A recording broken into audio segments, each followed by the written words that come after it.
Alrighty, I'm going to be picking this Yale Brass padlock today.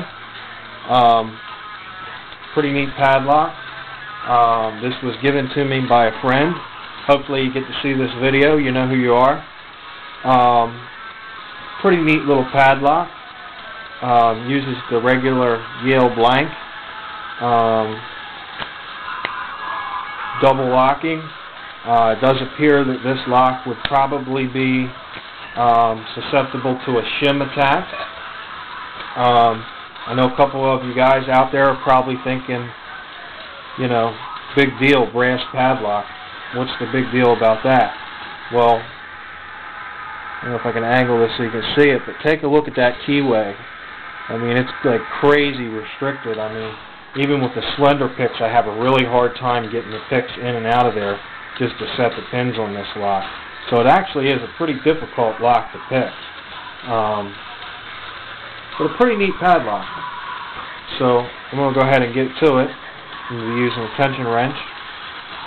Narrow one made from wiper blade insert.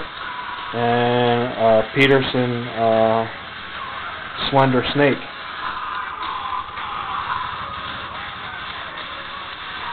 Even though this is a rake, I'm going to be using a single pin picking motion with it.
And there we have it.